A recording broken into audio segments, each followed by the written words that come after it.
오늘은 한 해를 마무리하는 송년주일입니다. 벌써 한 해가 이렇게 다 지나가고 있습니다. 송년주일은 우리가 또한 한 해 우리의 걸어온 삶을 되돌아보고 우리의 한 해 인생을 결산하는 날이기도 합니다. 농부가 밭에 나가 씨를 봄에 열심히 뿌리고 가을에 거두는 수확의 결실로 한 해 농사를 마감하고 결산을 합니다. 우리의 삶도 마찬가지죠. 1년을 시작하며 1월 달부터 12월 오늘 이 자리까지 열심히 우리가 달려오지 않습니까? 그러고는 오늘 같은 송년주일에 한 해 살아온 걸음을 돌아보며 나는 올 한 해 어떤 삶을 살았는가, 올 한 해 나의 삶에 농사의 결실은 무엇일까 하는 생각을 우리가 하게 되죠. 특별히 믿는 사람에게는 그저 살아온 삶의 결산을 넘어서 올 한 해 내가 하나님 앞에 어떤 믿음의 신실한 걸음을 걸어왔는가, 우리의 믿음을 결산하는 날이기도 합니다. 내가 나의 신앙생활에 있어서, 나의 교회 생활에 있어서 하나님 내게 맡겨주신 사역과 사명에 대해서 내가 얼마나 하나님이 기뻐하시는 믿음의 신실한 걸음을 걸어왔는가. 여러분 스스로 돌아보실 때 그래도 최선을 다해서 하나님이 기뻐하시는 믿음의 걸음을 잘 걸어왔다, 마음에 평안과 기쁨이 있다면 하나님 역시 여러분의 살아온 한 해의 믿음의 삶을 아마 기쁘게 받으실 겁니다. 그러나 우리가 한 해 믿음의 걸음을 돌아볼 때 우리가 우리를 잘 알지 않습니까? 내가 나 스스로 보기에도, 그리고 하나님이 나를 보시기에도 내 믿음이 하나님께 참 내놓기가 부끄러워요. 내 믿음의 열매와 결산이 참 빈약하고 초라하고 부족해서 한 해의 믿음의 성장을 이루기보다 믿음의 퇴보가 되고 믿음의 진보를 이루기보다 믿음이 나약해지고 믿음이 식어졌다면 바로 이 송년주일에 바로 우리의 믿음을 다시 추스르고 또 회복하고 다시 새롭게 세워야 할 때가 이 한 해를 보내는 송년의 때이기도 합니다. 오늘 본문은 한 해를 마감하고 믿음을 결산하는 일에 있어서 우리가 깨달아야 할 중요한 믿음의 교훈을 우리에게 주고 있습니다. 오늘 본문은 예수님의 씨 뿌리는 자의 비유입니다. 잘 알려진 비유고요. 이스라엘 예수님 당시의 농사법을 배경으로 이제 이 비유의 말씀을 우리에게 주고 있습니다. 결론적으로 이 비유를 우리가 이미 읽어 알듯이 네 가지 각기 다른 밭에 뿌려진 씨가 서로 전혀 상이한 다른 수확의 결과를 가져오는 것을 우리가 읽으면서 비교하고 대조하면서 알게 되죠. 그래서 궁극적으로 우리의 살아온 삶이나 믿음도 이런 결산과 이런 수확이 열매가 중요함을 우리에게 강조해 주고 있습니다. 이 비유에 보니까 어떤 좋은 밭은 씨를 뿌리고 그 뿌린 밭에서 30배, 60, 100배의 결실을 맺었는가 하면 어떤 다른 세 가지 밭에서는 한 톨의 수확도 거두지 못하는 그 추수의 아주 빈곤한 결실을 우리가 보게 됩니다. 이렇게 각기 상이한 수확의 결과를 주는 이유가 뭘까?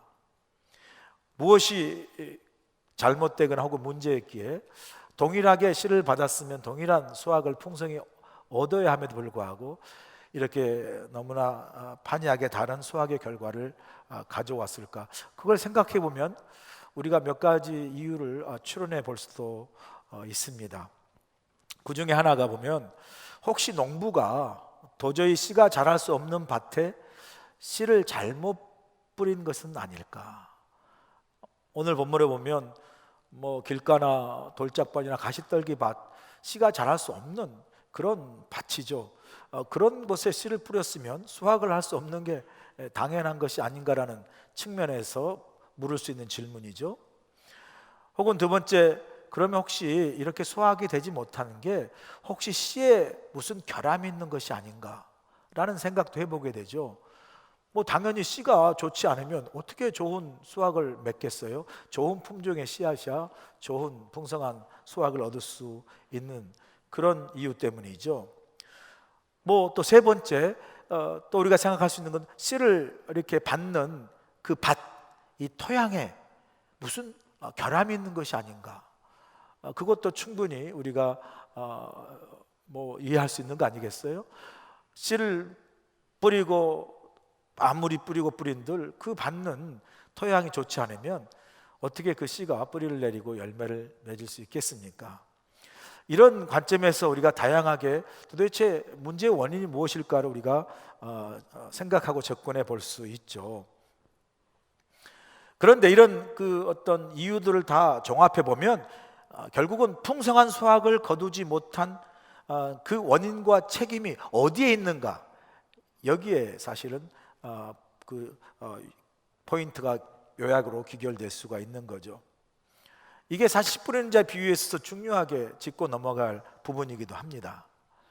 자, 참고로 이제 여러분 다 아시겠지만 본문의 비유에 등장하는 씨 뿌리는 자는 말씀에 씨를 뿌리는 예수님을 가리키는 것이고요.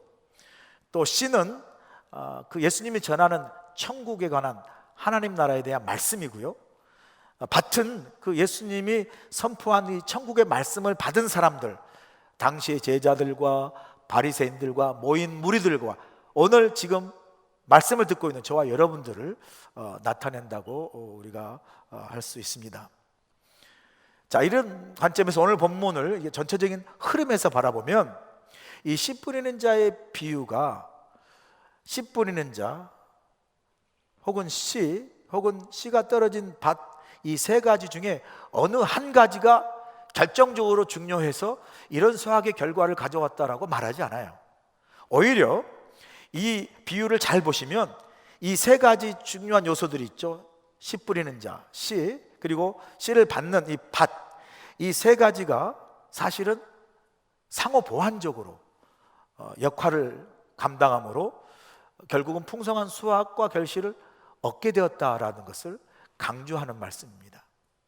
씨 뿌리는 자와 씨와 그리고 씨가 떨어진 밭이 각각 제 역할을 아주 유기적으로 성실하게 감당함으로써 궁극적으로 100배의 수확의 놀라운 결실을 거둔 이 밭의 비밀에 대해서 우리에게 사실 믿음의 교훈으로 깨닫도록 주는 말씀이 오늘 비유의 말씀입니다. 자, 이런 관점에서 우리가 한 해를 이제 마감하고 우리의 믿음을 결산하는 데 있어서 여러분 올 한 해 내가 하나님과 관계 속에서 얼마나 믿음의 열매를 많이 맺었는가 한번 여러분 스스로 믿음을 성찰해 보시고요. 또 오늘 본문을 통해서 우리가 주목하게 되는 이 100배의 수확을 거둔 좋은 땅에는 세 가지 이유가 있는데 그 이유를 한번 우리가 살펴보고요. 그리고 우리에게 적용해서 우리도 정말 좋은 땅처럼 우리 삶 속에 정말 하나님이 주신 축복을 30배, 100배의 풍성한 결실을 얻고 사는 믿음의 복된 인생을 살고 싶은데 그 축복된 인생의 비결이 무엇인가를 오늘 본문의 비유를 통해서 저와 여러분이 깨닫기를 원합니다. 그래서 우리가 한 해를 마감하면서 열매를 본 한 해의 결산을 위해서 오늘 본문에서 우리가 배워야 할 믿음의 교훈이 무엇일까? 첫 번째가요, 씨 뿌리는 자의 자비로운 파종을 기억하라는 교훈입니다. 본문 3절 보실까요? 예수께서 비유로 여러 가지를 그들에게 말씀하여 이르시되 씨를 뿌리는 자가 뿌리러 나가서라고 말씀하세요. 자, 오늘 이 비유를요, 씨 뿌리는 자가 씨를 뿌리는 그 모습만을 우리가 보면 우리는 금방, 농사를 조금 아신 분들은 금방 캐치를 할 수가 있어요. 이 씨 뿌리는 이 농부가 참 농사에 대해서 잘 모르거나 아주 부족하거나 혹은 부주의하거나 서툰 농부인 것을 금방 알 수 있어요. 왜냐하면 본문을 보시면 이 씨 뿌리는 자 농부가 밭을 경작하고 난 뒤에 소중한 씨를 정성스럽게 뿌린 것이 아니라 본문에 보니까 땅을 개간하지도 않고 상식적으로 전혀 씨가 자랄 수 없는 길가나 돌밭이나 심지어 가시덤불 사이에 아무렇게나 씨를 뿌린 모습으로 나옵니다. 이 모습만 보면 이 농부는요 확실히 그냥 엉뚱하게 이 소중한 씨를 아무데나 뿌려서 허비하는 서툰 농부처럼 보입니다. 이렇게 단순히 씨 뿌리는 파종하는 방식만을 우리가 문제 삼는다면 이 비유 속에 나오는 이 씨 뿌리는 자는 비난받아 마땅합니다. 왜? 소중한 씨를 아무렇게나 뿌렸기 때문에. 그런데 오늘 본문을 여러분이 자세히 관찰하고 묵상하면 이 씨 뿌리는 자의 비유는 농부의 이 그냥 씨 뿌리는 파종 방식에 초점을 맞추기보다는 오히려 농부가 직접 밭에 나가서 계속해서 씨를 뿌리는 농부의 성실한 파종 행위와 수고에 집중적으로 초점을 맞추고 있습니다. 본문을 여러분이 세심하게 읽어보시면 씨 뿌리는 자가 밭에 나가서 씨를 뿌린 그 행위와 수고를 가리키는 씨 뿌리다는 동사가 오늘 본문에 무려 6번씩이나 계속 나옵니다. 3절에 여러분 농부가 밭에 나가서 씨를 뿌렸다고 나오고요, 그 다음에 4절에 그걸 길가 밭에 나가서 뿌렸다고 그러고요, 5절에 돌짝밭에 나가서 뿌렸다고 그러고요, 7절에 가시덤불 밭에 나가서 뿌렸다고 그러고요, 또 8절에 좋은 땅에 나가서 뿌렸다라고 이야기하는 거예요. 여기 6번씩이나 그 농부가 밭에 나가서 씨를 뿌렸다라는 이 헬라어 동사 스프레이 레인이라고, 이 스페이 레인이라는 이 씨 뿌리라는 동사를 반복적으로 계속 사용하고 있는 거죠. 이 반복적인 사용 속에서 농부가 씨를 아무데나 마음껏 뿌렸다는 게 초점이 아니라 농부가 계속해서 그 소중한 씨를 직접 나가서 뿌리고 또 뿌린 그 파종의 수고에 초점을 맞추고 있습니다. 씨 뿌리는 자가 본문에 보니까 좋은 땅만 구별해서 골라 제한적으로 뿌리는 것이 아니라 씨를 뿌리기에 적합하지도 않은 길가나 돌밭이나 가시덤불 사이에도 차별하지 않고 똑같이 씨를 뿌리는 그 자비로운 파종의 수고, 오히려 모든 종류의 토양에 씨를 골고루 다 공평하게 뿌림으로 씨가 자랄 수 있는 기회를 다 제공하는 농부의 넓은 마음의 이 자비, 이 파종의 수고를 우리가 본문에서 깊이 엿볼 수가 있어요. 오히려 이런 파종하는 농부의 수고는 씨앗을 낭비하는 것이 아니라 씨앗을 모두에게 뿌려주는 그 자비로운 그 파종의 모습은 칭찬받아 마땅한 그러한 모습입니다. 자, 여러분, 여기 씨 뿌리는 자가 누구죠? 우리 주님이세요. 오늘 우리가 이게 송년 주일에 이 한 해의 끝자락에서 이제 우리가 한 해를 돌아볼 때 보통 우리가 우리 스스로에게 참 올해도 참 일이 많았네, 정말 정신없이 올해도 내가 살았어, 그래도 내가 보니까 나 정말 열심히 살았구나 라고 우리 스스로 말할 만하다라는 생각을 가지고 올해도 정말 열심히 달려왔고 열심히 살았네라고 말을 할 수 있지만, 우리가 이 비유를 더 깊게 묵상해 보면요, 우리 주님이 우리보다 훨씬 더 우리를 위해서 정말 열심히 일하셨구나, 열심히 수고하셨구나 라는 것을 알 수가 있습니다. 여러분과 저가 농부라고 한번 생각해 보세요. 저와 여러분이 농부라면, 여러분 같으면 길가 직접 나가서, 돌짝밭 직접 나가서, 가시덤불밭 직접 나가서 여러분 같으면 씨를 뿌리겠어요? 우리는요 그런 밭에 나가 씨를 뿌리지도 않고요, 그런 곳에 씨를 또한 뿌릴 생각도 안 해요. 왜? 자라지도 않을 건데 바보 같은 일이잖아요. 우리가 그런 수고 절대 안 합니다.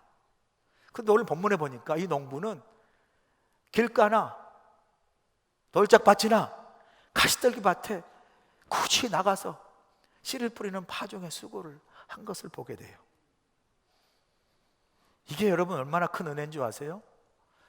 농부가 씨 뿌리는 자 이렇게 참 길가나 돌짝밭이나 가시떨기 같은 밭을 구별하지 않고 파종하는 수고가 있었던 것, 이것이 은혜인 것은요, 만약 이런 수고가 없었더라면 사실 저와 여러분이 이 자리에 여기 있을 수가 없어요. 여러분 한번 생각해 보세요. 우리가 다름 아닌 길가밭이었어요. 우리가 다름 아닌 돌짝밭이었거든요. 우리가 다름 아닌 가시떨기 밭이었다고요. 혹시 나는 아니요 목사님, 나는 좋은 땅이었는데요, 난 옥토였는데 라고 말하신 분이 계실지 모르겠어요. 아니, 옥토인 적이 있었을 때도 있을 수 있어요. 여러분 은혜 받아가지고 하나님 감사합니다 정말 할렐루야 할 때, 그때는 아마 여러분 옥토였을 거예요. 옥토인 적이 있어요. 좋은 땅인 적이 있어요. 그런데 여러분, 그런 우리가 어떻게 됐죠? 어느 순간 우리의 마음이 딱딱하고 굳은 길가와 돌밭이 되고, 어느 순간에 우리 심령 안에, 우리 안에 쓴뿌리가 자라서 내 마음에 뾰족한 가시가 덮인 가시덤불이 되어서 우리가 하나님 앞에 서 있었을 때가 많지 않았습니까? 그런 나를 외면하지도 않고 차별하지 않고, 여러분 참 때로는 은혜 받았다고 좋을 때도 있었지만 그보다 더 훨씬 많은 때, 길가였고 돌짝밭이었고 가시떨기 같은 그런 마음 가진 믿음의 모습이었던 우리를 주님이 이 농부의 파종의 수고를 우리가 보는 것처럼 열심히 우리를 위해서 말씀으로, 은혜로, 예배로, 기도로, 찬양으로 우리보다 더 열심히 기경하셨기 때문에 저희들이, 여러분 모두가 여기 이 자리, 은혜의 자리에 있는 줄로 믿습니다. 여러분에서 얼마나 주님께서 한 해 동안 여러분이 만약에 믿음의 지표를 나타낸다면요, 이렇게 갔을 것 같죠? 왜 대답 안 하세요? 여러분 믿음의 지표 이렇게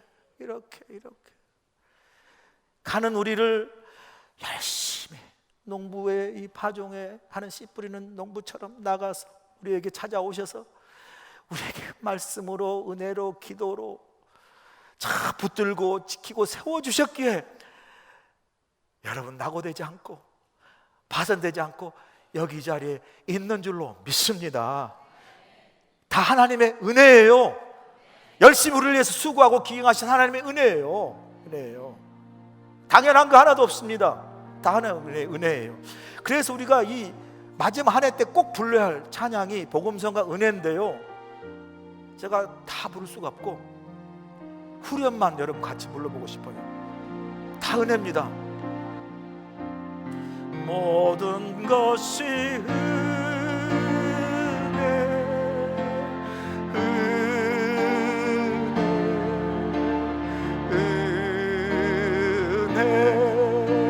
한없는 은혜, 내 삶에 당연한 것 하나도 없었던 것을, 모든 것이 은혜요. 다시 한번 찬양합니다. 모든 것이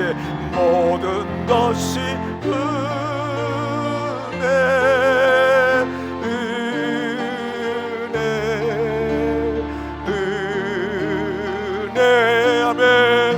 한없는 은혜, 내 삶에 당연한 것 하나도 없었던 것을, 모든 것이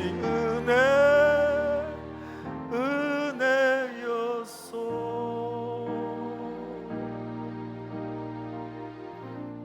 아멘이시죠? 아멘입니다. 둘째, 우리에게 주시는 교훈은요, 밭에 떨어진 씨 속에 담긴 풍성한 축복을 알라는 교훈이에요. 본문 8절 보실까요? 더러는 좋은 땅에 떨어짐에 어떤 것은 100배, 어떤 것은 60배, 어떤 것은 30배의 결실을 하였느니라 그래요. 우리가 씨 뿌리는 자의 비유를 제대로 이해하기 위해서는요, 이 밭에 떨어진 씨에 대해서 분명히 이해할 필요가 있어요. 왜냐하면요, 과연 이 비유에서 농부가 어떤 씨를 뿌렸느냐에 따라서 그 씨의 상태에 따라서 수확의 양과 질이 결정이 되거든요. 농부가 좋은 품종의 씨앗을 뿌렸으면 당연히 많은 수확의 열매를 거두겠죠. 근데 농부가 불량한 그러한 품종의 씨를 뿌렸으면 처음부터 아예 이 씨로부터 수확을 기대할 수가 없어요. 그래서 이 비유에서 농부가 과연 어떤 씨를 뿌렸을까 궁금한 거예요. 그런데 본문에 보니까 농부가 뿌린 씨의 어떤 품종이나 상태에 대해서 구체적으로 나와 있는 내용이 없어요. 그냥 보니까 단지 씨 뿌리는 자가 밭에 나가서 씨를 뿌렸고, 뿌린 씨가 어떤 데는 어떤 토양에는 길가에 뿌려졌고, 돌밭에 뿌려졌고, 가시덤불 그리고 좋은 땅에 씨가 뿌려졌다라는 것만 있어요. 그런데 그 뿌려진 씨가 어떤 상태, 어떤 퀄리티를 가졌는가에 대해서는 언급이 없어요. 사실 그 수확의 결정적인 것은 씨의 퀄리티에, 질에 달려있지 않겠어요? 근데 거기에 대한 정보가 없어요. 자, 그런데 오늘 본문을 여러분 잘 묵상해 보시면요, 직접적이지 않지만 간접적으로 이 농부가 뿌린 씨가 아주 최상품의 좋은 씨앗이라는 것을 우리가 금방 캐치할 수가 있어요. 8절에 보면 이런 내용이 나오지 않습니까? 농부가 뿌린 씨 가운데 좋은 땅에 떨어진 씨는 100배, 60배, 30배 놀라운 결실을 맺었다라고 이야기해요. 여러분, 다른 세 가지 토양에 다른 상태가 있지만 분명한 건 이 세 가지 토양에도 좋은 땅에 뿌려진 그 씨앗과 동일한 씨앗이 뿌려진 것을 알 수 있어요. 그런 점에서 이 비유에 씨 뿌리는 자가 뿌린 씨는 사실 어떤 종류의 토양에 떨어진 것 상관없이 이미 그 씨앗 속에 풍성한 그 생명의 수확을 거둘 수 있는 그런 무한한 생명력, 무한한 수확의 그 능력을 갖고 있는 씨라는 것을 금방 알게 되죠. 아, 목사님, 조금 그래도 아직 마음에 와닿지 않는데요? 억지로 밀어붙이는 논리 아닌가요? 라고 말하는 분들이 10분이 계셔서 제가 또 묵상을 했어요. 보니까 이 사실을 뒷받침해 줄 수 있는 근거가 요 오늘 본문의 마태복음 13장 씨 뿌리는 자의 비유에 이어서 바로 그 다음에 천국의 비유에 대해서 두 가지 비유가 연이어서 나옵니다. 하나는 겨자씨 비유가 나오고 또 하나는 누룩의 비유가 나와요. 동일하게 이 세 가지를 연이어서 이야기하시는데, 여기 보면 이 겨자씨와 누룩이 아시는 대로 비록 겉으로는 아주 작고 아주 보잘것없잖아요. 그런데 그 속에 놀라운 생명력을 가져서, 놀라운 수확의 능력을 가져서 그 결실이 얼마나 큰가를 주님께서 비유를 통해서 말씀하지 않습니까?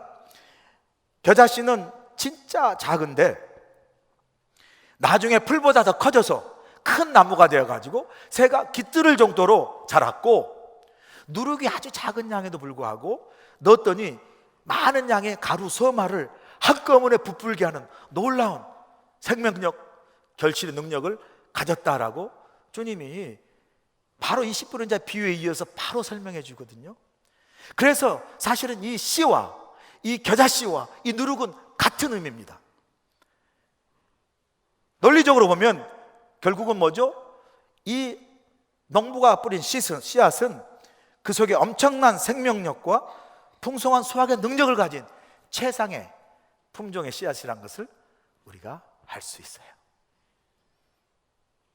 제가 어제 이제 성탄절에 교인께서 주신 그 사과를 이제 바빠서 못 먹다가 그 상자를 열어서 이제 사과를 먹었어요.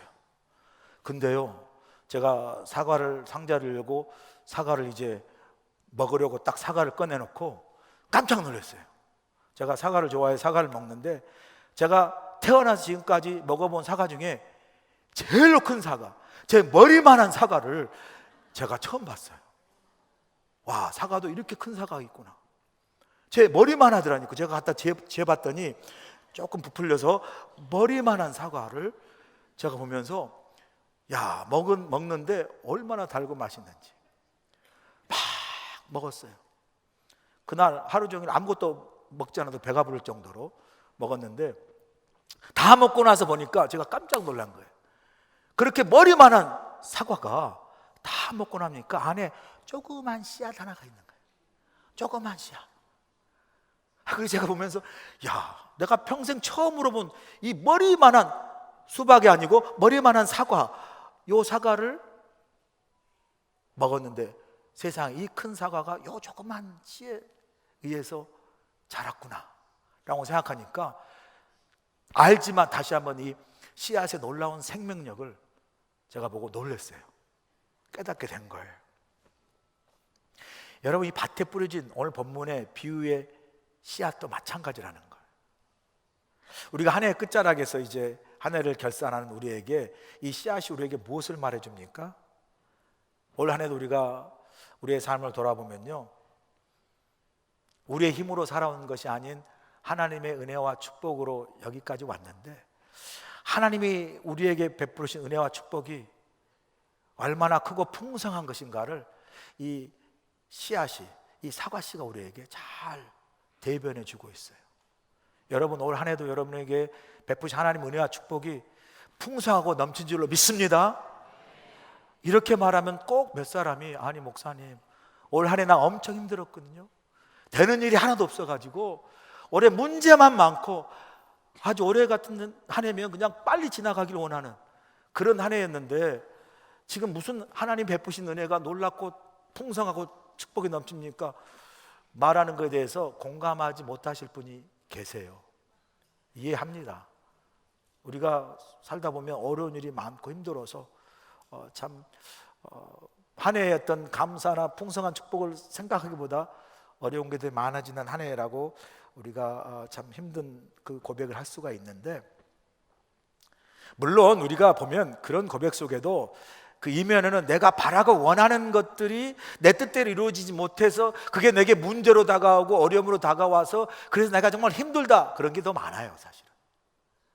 그러나 멈추어 생각해 보면 어려움도 있었죠. 힘든 일도 있었지만, 그러나 올 한 해 여러분 삶을 돌아보면 여러분을 향해서 베푸신 하나님의 은혜와 축복이요, 이 씨 뿌는 자비의 씨앗처럼, 사과의 씨앗처럼 얼마나 크고 풍성한 축복의 씨앗인 것을 여러분 이 시간 깨달을 수 있기를 간절히 축복합니다.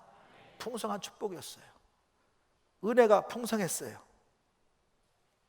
한번 생각해 보세요.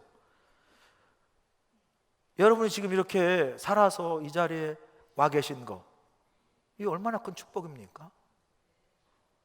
제가 맨날 아침에 우리 집 앞에 무덤을 매일매일 지나가는데, 여러분 무덤에 고요하게 눌러 앉아 계시지 않고 이렇게 건강해서 여기서 이렇게 예배할 수 있는 거, 그죠? 건강하게 하나님의 예배의 자리, 은혜의 자리에 나와서 예배할 수 있는 거, 이게 얼마나 큰 축복입니까? 여러분이 병원에 누워있지 않고 여기 와서 예배할 수 있는 거. 제가 얼마 전 권사님 병원에 신방 갔는데 수요일에 간증했거든요. 너무 교회 예배하고 싶은데 몸이 움직여 나올 수가 없어서 그냥 매일 예배를 사모하다 못해 눈만 감으면 하나님만 보인다라고 그렇게 말씀하시거든요. 근데 우리가 이렇게 건강하게 예배 자리에 나올 수 있는 거, 이것보다 더 큰 은혜와 축복이, 아니 사과씨, 아니 겨자씨보다 훨씬 큰, 이 씨 뿌리는 씨보다 훨씬 큰 은혜와 축복 아닙니까? 할렐루야. 아멘. 안 해본 병원에 가 계실 거예요, 여러분. 하나님 은혜입니다. 정말 축복이에요. 생각해 보세요, 여러분. 정말 우리 성탄절에 대해서 우리 두 딸이 왔는데요, 아니 우리 두 딸이 와서 성탄에 여러분 자녀들이 와서 함께 이 성탄절과 연말을 보내는 거, 이거 얼마나 큰 축복입니까? 불편하기도 한 점이 있긴 하지만 화장도 불편하더라고요, 조금. 그래도 그게 얼마나 큰 은혜예요. 혹시라도 장성해서 혹은 바빠서 오지 못해도 여러분 자녀가 어느 곳이든지 별 탈 없이 잘 있는 거, 들려오는 소식이 걱정되고 염려되는 것이 아니라 잘 제자리로 잘 서서 살아가고 있는 거 얼마나 감사합니까? 할렐루야. 여러분 일할 수 있고 가게 있고 움직일 수 있는 거. 비록 어떤 분들은요 수술을 앞에 두거나 병중에 있거나 또 스스로 회복하는 가운데 있는 분도 계세요. 그래도 그 가운데서도 우리가 감사할 게 뭐냐면요, 그 병상에 그 수술을 기다리고 스스로 회복하는 가운데도 하나님이 함께 하셔서 우리를 치유하시고 회복하시고 그 주의 모든 회복의 과정에 하나님이 동행하고 계신 줄로 믿습니다.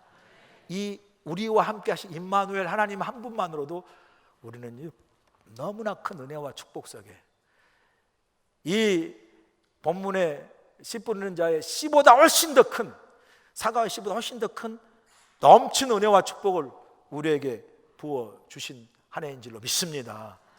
여러분의 힘과 능력으로 사신 거 아니에요. 하나님이 여러분에게 뿌려 베풀어 주신 하나님의 축복으로 여기까지 임한 줄로 믿습니다. 그 은혜에 감사한 여러분들 간절히 축원합니다.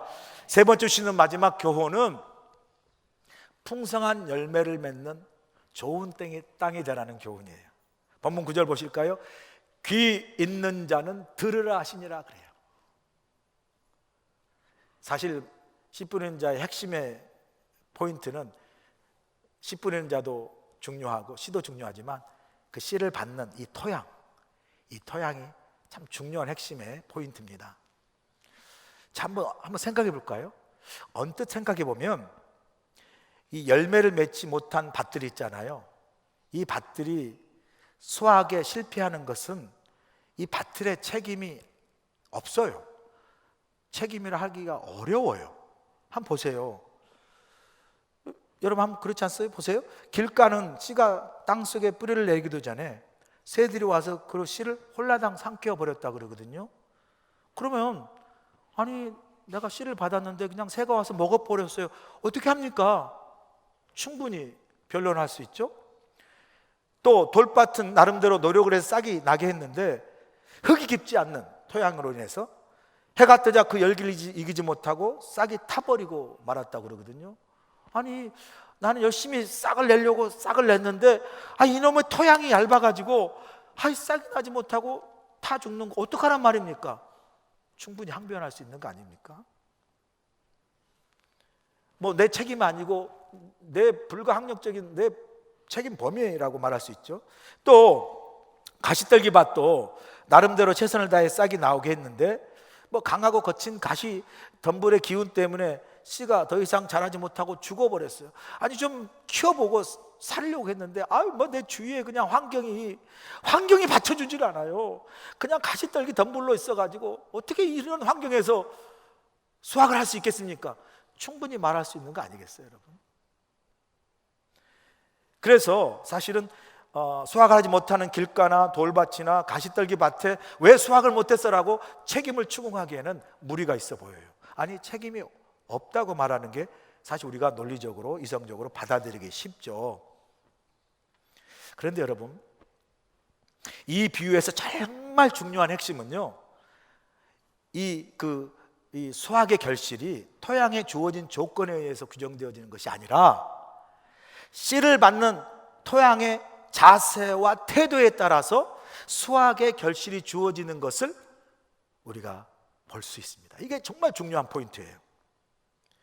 좀 다르게 표현하면 이 수확의 결실이 씨를 받는 토양의 조건에 의해서 규정되는 것이 아니라 씨를 받는 토양의 자세와 태도에 따라서 결정되어진다는 것, 이게 중요한 핵심인데요, 이것이 중요한 핵심인 것을 예수님께서 이 비유를 친히 설명해 주시는 그 설명을 보면 아세요. 본문 13장에 보면 이제 예수님께서 비유를 친히 설명해 주시잖아요. 길가는 어떤 거죠? 딱딱하게 굳은 길가처럼 마음의 문이 닫혀 말씀을 듣고도 깨닫지 못하는 완악한 마음의 상태를 가진 사람을 말하고요, 돌밭은 말씀을 듣고 은혜를 받지만 믿음의 뿌리가 없어서 그냥 시험 들고 어려움 당하면 금방 믿음이 넘어지는 사람을 이야기하는 거고요, 가시떨기 밭은 믿음의 말씀을 듣고 받아들이긴 하지만 아직도 세상의 염려와 물질의 욕심이 있어요. 마치 한 발은 교회의 신앙에 한 발은 세상에 아직도 담고 있어가지고 그냥 뭔가 믿음의 결실과 수확을 맺고 싶은데 그 세상의 가시떨기 같은 그런 염려와 물질의 욕심이 딱 믿음의 성장을 가로막아서 더 이상 믿음의 진보를 이루지 못하고 열매를 맺지 못한 사람들을 말하죠. 이 비유가 이런 해석이지만 사실 우리 스스로 우리 자신을 돌아볼 때, 아니 우리 공동체를 돌아볼 때 이런 모습을 가진 나이기도 하고 여러 사람들 우리가 볼 수 있지 않습니까? 그래서 이 예수님의 비유의 설명을 보면 수확의 풍성함이 단순히 씨를 받는 밭의 조건이 아닌 씨를 받는 밭의 태도와 자세가 결정적인 이유다라는 것을 알게 되는데요, 이 비유의 구조를 보시면 그런 의도에 따라 이렇게 배열해 놓고 있어요. 이 비유를 그냥 네 가지 밭을 이야기할 때 그냥 각기 서로 다른 밭을 아무런 의미 없이 툭툭툭 열거해 놓은 게 아니에요. 길가, 돌밭, 가시떨기밭, 뭐 좋은 땅이 있었다가 아니라 잘 보시면 이 그 밭의 비유의 전개를 잘 보시면 열매를 전혀 맺지 못하는 길가에서부터 시작해서 점차 수확의 가능성을 보여주는 돌밭과 가시떨기 밭을 거쳐 마지막으로 풍성한 수확의 결실을 거둔 좋은 땅의 순서로 기록되어 있으면서 주님이 그걸 해석함에 있어서 보면 그 땅이 주어진 규정된 조건이 아니라 그 땅이 그 말씀을 받는 태도와 자세가 어떠함에 따라서 길가이기도 하고 돌밭이기도 하고 가시떨기 밭이 되어서 결국은 땅의 문제보다 그 말씀을 받는 태도와 자세가 수확의 결정적인 것을 우리에게 말씀해 줍니다. 결국 우리를 뭐죠? 그 밭은 우리의 마음밭이에요. 하나님을 향한 우리의 믿음의 밭을 의미하는 거죠. 결국 좋은 땅이 뭡니까? 이렇게 얘기하잖아요. 말씀을 듣고 깨닫고 순종하는 믿음의 자세와 태도로 하나님의 주신 말씀을 받음으로, 그렇게 해석하잖아요. 말씀을 듣고 깨닫는 믿음의 태도와 자세를 말하면서 그 말씀을 받음으로, 순종함으로 그 말씀의 씨앗이 100배, 60배, 30배의 결실을 맺었다라고 이야기해요. 여러분 가운데 혹시 아이 목사님 나한테 좋은 땅만 줘보세요, 그냥 좋은 땅만 주시면 100배가 아니라 1000배의 결실을 맺겠어요, 좋은 땅이 아니니까 어렵죠, 그렇게 말하신 분이 계실지 모르겠는데요, 오해입니다. 여러분 잘 들어보세요. 처음부터 좋은 땅은 없습니다. 좋은 땅은 저절로 되어진 것이 아니라요, 좋은 땅은 규경하고 또 가꾸고 또 경작해서 좋은 땅으로 바뀌는 거죠. 좋은 땅으로 일군 거예요. 여러분 아마 이 비유의 좋은 밭도 처음에는 아마 길가와 돌밭과 가시덤불 밭 같았을 거예요.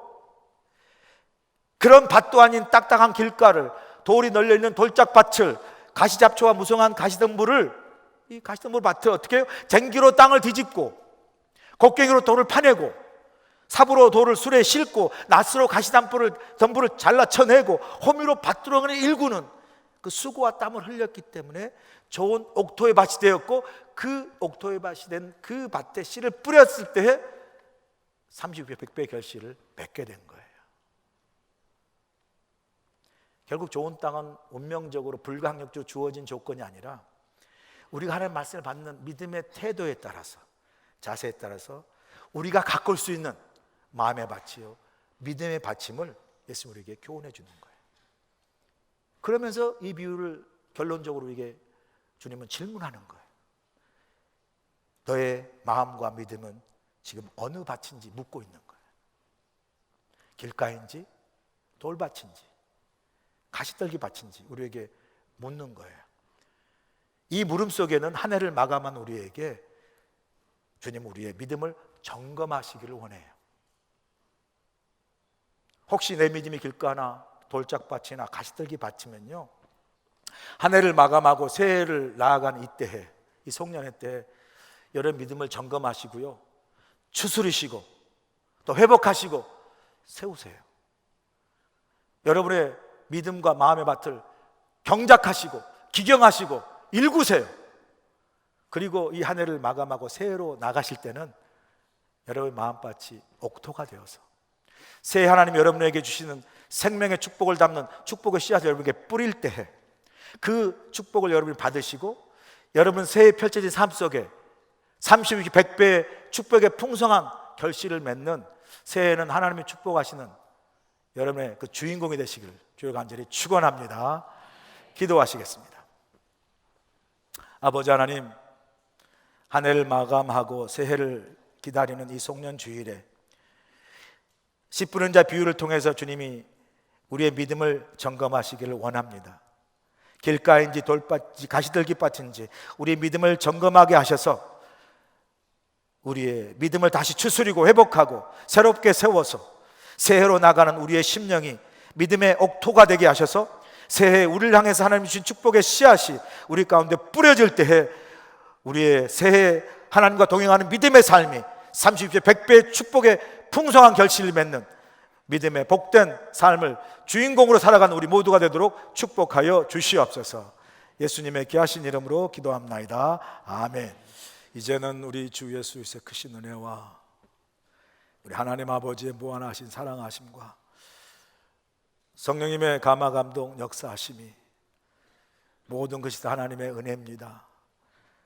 2023 한 해를 마감하는 이 송년주일에 우리를 향하신 하나님의 신실한 은혜를 이 시간 깊이 감사로 고백하며 주 앞에 걸어온 우리의 믿음의 걸음을 다시 한번 점검하게 하시고 우리의 믿음의 밭을 옥토로 기경하게 하셔서 새해를 향해 나아간 우리 발걸음, 우리 삶 속에 하나님께서 축복의 씨앗으로 주시는 그 많은 은혜와 축복을 받아 다가오는 새해는 30배, 100배의 아름다운 믿음 안에 축복의 결실을 맺게 하셔서 세상에 나아가 우리가 하나님의 축복으로 살아가는 믿음의 복된 인생임을 증거하며 능력 있는 그리스도의 삶을 우리 모두가 살아갈 수 있도록 함께하여 주시옵기를 예수님의 귀하신 받들어 간절히 축원하옵나이다. 아멘.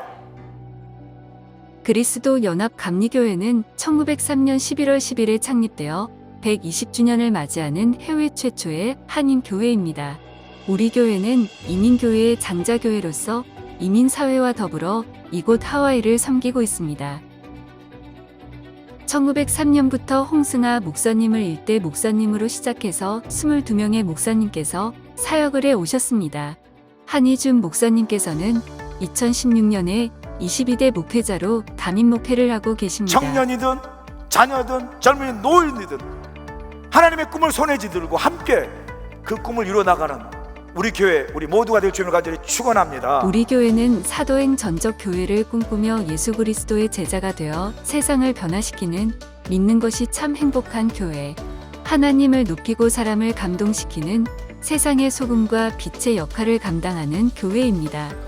예배는 전통 예배와 열린 예배를 통해서 살아있는 예배, 찬양과 감동이 있는 예배, 특히 한희준 목사님의 설교를 통해 성도들에게 비전과 영적 도전을 주고 성도들의 삶에 적용되는 말씀으로 은혜의 시간이 되고 있습니다.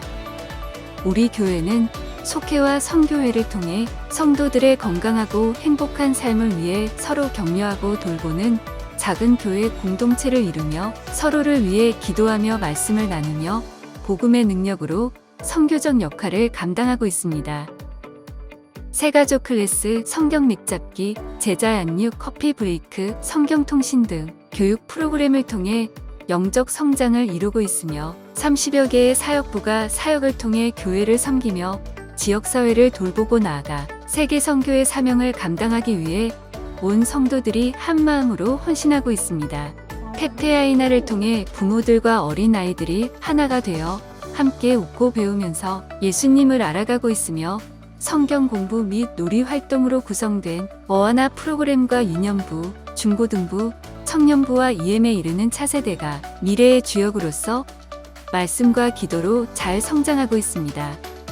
특별히 2021년에는 코비드 팬데믹의 영향 속에서도 복음의 열정을 갖고 선교를 감당하고 있는 선교사님들을 초청하여 세계 선교대회를 개최하여 10개 지역에서 14명의 선교사님들이 함께 참여하셔서 선교지에서 역사하신 하나님의 놀라운 역사를 함께 나누며 헌신을 다짐하는 귀한 시간을 가졌습니다. 창립 120주년을 맞아 다가올 10년으로 미래의 100년을 준비하는 부흥 2030 비전을 선포하며 교회의 선교적 사명을 감당하고 다가올 차세대를 위한 새로운 교회의 역사와 미래를 향해 온 성도가 한 마음으로 기도하며 나아가고 있습니다. 지난 120년 동안 지켜주신 하나님의 은혜에 감사를 드리며 우리 그리스도연합 감리교회는 다가올 100년을 준비하며 서로 사랑하고 이웃을 섬기고 전도하며 지역사회를 세워나가는 믿는 것이 참 행복한 교회로 성장해 나갈 것입니다.